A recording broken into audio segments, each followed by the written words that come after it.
ನಮಸ್ತೆ. ಇವತ್ತು ಗುರುವಾರ. ಪ್ರತಿದಿನ ಏನಪ್ಪಾ ಲಂಚ್‌ಗೆ ಮತ್ತೆ ಬ್ರೇಕ್‌ಫಾಸ್ಟ್‌ಗೆ ಏನ್ ಟಿಫನ್ ಮಾಡೋದು ಅಂತ ಯೋಚನೆ ಮಾಡ್ತಿದ್ರೆ ಖಂಡಿತವಾಗ್ಲೂ ನಿಮ್ಗೆ ಯೂಸ್ ಆಗುತ್ತೆ ಈ ವಿಡಿಯೋ ಅಂತಾನೆ ಹೇಳ್ಬೋದು. ತುಂಬಾನೇ ಚೆನ್ನಾಗಿರುತ್ತೆ. ನಿಮ್ಮ ಮಕ್ಕಳ ಫೇವರೇಟ್ ಆಗುತ್ತೆ. ನಾವು ಮಾಡಿರ್ತಕ್ಕಂಥ ಅಡುಗೆನ ಪೂರ್ತಿಯಾಗಿ ಮಕ್ಕಳು ಖಾಲಿ ಮಾಡ್ಬಿಟ್ರೆ ಎಷ್ಟು ಖುಷಿ ಅಲ್ವಾ ಅಮ್ಮಂದ್ರಿಗೆ. ಬನ್ನಿ ಅದನ್ನ ಶೇರ್ ಮಾಡ್ತೀನಿ. 4 ಸ್ಪೂನ್ ಅಷ್ಟು ಎಣ್ಣೆ ಹಾಕೊಂಡಿದ್ದೀನಿ. ಇದಕ್ಕೆ ಸ್ವಲ್ಪ ಸಾಸಿವೆ, ಸ್ವಲ್ಪ ಜೀರಿಗೆ, ನಿಮ್ಗೆ ಇಷ್ಟ ಆಗುತ್ತೆ ಅಂದ್ರೆ ಕಡಲೆ ಬೀಜ ಕೂಡ ಬಳಸ್ಕೊಳ್ಳಿ.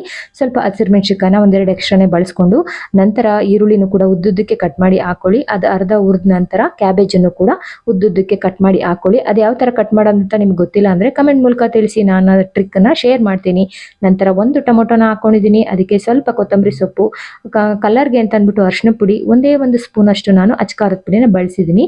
ಇಲ್ಲ ಅಂದ್ರೆ ವಾಂಗಿಬಾತ್ ಪೌಡರ್ ಕೂಡ ಬಳಸ್ಕೊಳ್ಬಹುದು. ಉಡುಡಿಯಾಗಿ ಮಾಡಿರ್ತಕ್ಕಂಥ ಅನ್ನ, 1 ಸ್ಪೂನ್ ಅಷ್ಟು ತುಪ್ಪ ಹಾಕಿ ಮಿಕ್ಸ್ ಮಾಡ್ಕೊಂಡ್ರೆ ಲಂಚ್ ಬಾಕ್ಸ್ ರೆಸಿಪಿ ರೆಡಿ ಆಗುತ್ತೆ. ನಿಮ್ಮ ಮಕ್ಕಳಂತೂ ಫೇವ್ರೇಟ್ ಆಗುತ್ತೆ. ಇನ್ಮೇಲೆ ಟ್ರೈ ಮಾಡಿ ತಿಳಿಸಿ. Thank you.